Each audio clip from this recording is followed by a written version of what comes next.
കാഴ്ച അങ്ങനെ നമ്മൾ ഡൽഹി എയർപോർട്ട് ടെർമിനൽ 1 എത്തിയിരിക്കുകയാണ്. ഡൊമസ്റ്റിക്കിൽ ഈ ബാഗിന് വേണ്ടിയിട്ട് വെയിറ്റ് ചെയ്യണം. അപ്പോൾ കമന്ന് കിടന്ന് വരിക. സുഹൃത്തുക്കൾ, നമ്മളൊരു ഊബർ ബുക്ക് ചെയ്തിട്ടുണ്ട്. അപ്പോൾ ഇതാണ് ഊബറിൻ്റെ പിക്കപ്പ് പോയിന്റ് എന്ന് പറഞ്ഞാൽ നമ്മളിവിടെ വെയിറ്റ് ചെയ്യും.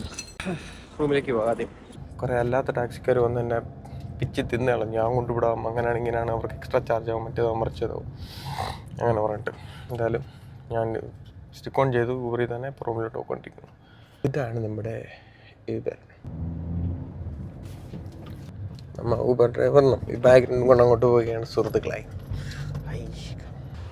നമ്മുടെ ഒരേ സുഹൃത്ത് നമ്മളെ ഡ്രോപ്പ് ചെയ്തിരിക്കുകയാണ്. ഈ നേരെ കാണുന്ന റൂമെന്നാണ് പറഞ്ഞിരിക്കുന്നത്. കയറി നോക്കാം. ആണ് ചാവി. റൂമാണ് നമ്മൾ എടുത്തിരിക്കുന്നത്. ഫോട്ടോയിൽ കണ്ടപ്പോൾ അതിമനോഹരമായിരുന്നു.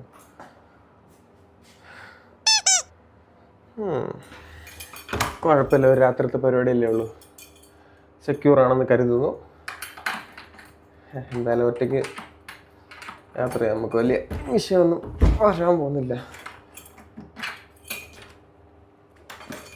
വാടകയും സമാധാനം. 5 മിനിറ്റ് റെസ്റ്റ് എടുക്കാം. നല്ല വിശപ്പുണ്ട്. പുറത്തു പോയി എന്തെങ്കിലും കഴിക്കണം. നോക്കാം ലൊക്കേഷനടുത്ത് കട എവിടെയെങ്കിലും ഉണ്ടോ എന്ന്. എനിക്ക് കർപ്പൂരം കുറച്ച് വാങ്ങിക്കണം മൂക്കടപ്പിന്. ലഡാക്ക് പോകുമ്പോൾ യൂസ് ചെയ്യാൻ വേണ്ടിയിട്ടാണ്. ഓക്കെ, തപ്പിട്ട് വരട്ടെ. ഇതെന്താ ഇവിടെ വേറൊരു വാതില്? ബാൽക്കണിയൊക്കെ ഉണ്ട് സുഹൃത്തുക്കളെ. ഓ, അത് ശരി. വിശക്കുന്നു നമുക്ക്. ഇതാണോടാ ഞാൻ ലക്ഷർ പ്രതീക്ഷിച്ച് വന്നതെന്ന് പറയുന്നത്. ചെറിയൊരു സ്മെല്ലുണ്ട് ഈ മൈ.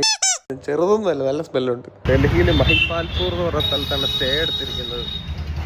ഗൂഗിൾ ചെയ്ത് നോക്കിയപ്പോൾ ഒരു മലയാളി ഹോട്ടൽ കണ്ടു. അവിടെ പോയി ഫുഡ് കഴിക്കാൻ വിചാരിച്ചു. അങ്ങോട്ട് പോയിക്കൊണ്ടിരിക്കുമ്പോൾ ഈ സ്ട്രീറ്റിലാണ് ഞാനുള്ളത്.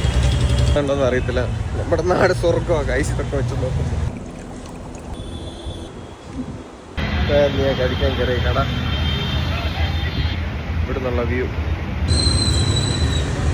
ഇവിടെ ബാറ്റിസ്റ്റയുടെ പടത്തില്